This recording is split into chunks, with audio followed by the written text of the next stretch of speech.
अस्सलामुअलैकुम, आप देख रहे हैं ANY न्यूज़ नेटवर्क। मैं हूं मोहम्मद एहसन।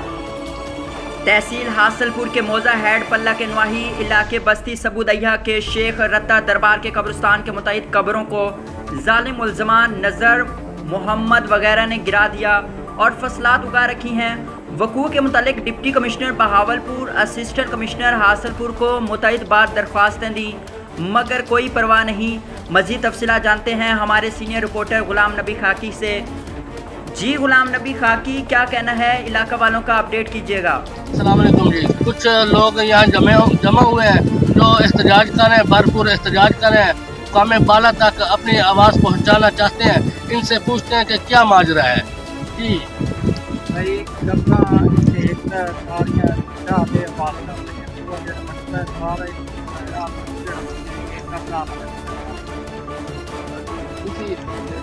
जी बाबे शेख रत्ते दी दरबार है जी, ते साडे विच मुसल्ले न साडे वट के दादा परदादा हैं।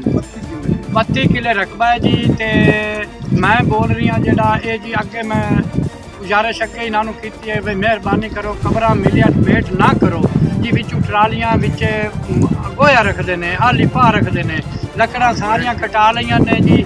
ते असां अगू कोई करिए तो मुड़ो माइयां हैं इतने मुजावर हैं पे वो माइयां जड़ियां चूल्हे चूल्हे पाड़ दे ते आदि अस थाने जाती पी अस जी इस गल को डरने हैं। मेहरबानी की जाए, साड़ियाँ कब्र तमाम मिलिया मेट हो गई, रुखन इतने 200 मान का एक किकोरा जाल आई 400 मान की सब जाला ही वडीज गई। कोई चीज़ कोई नहीं, अगर हूँ असी जी दफनावा ना भी सानू जी छतरी की जरूरत है, बाकी छां कोई नहीं।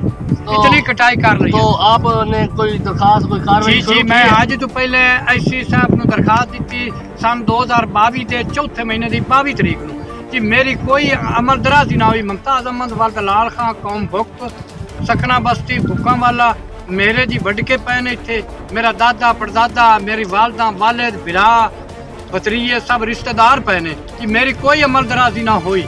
मैं भावलपुरी दरखास्त दी है जी, वो दी मैनू एक पेशी पई, दूसरी पेशी ते जी मैं बीमार हो गया, मैं फिर नहीं गया, ना मैं वकील दर गया, ना मेरी तबीयत सही हुई है, ना मैं की जी। ये बाबा बुलेटिन में फिल वक्त इतना, मजीद देखते रहिए ANY न्यूज़ नेटवर्क।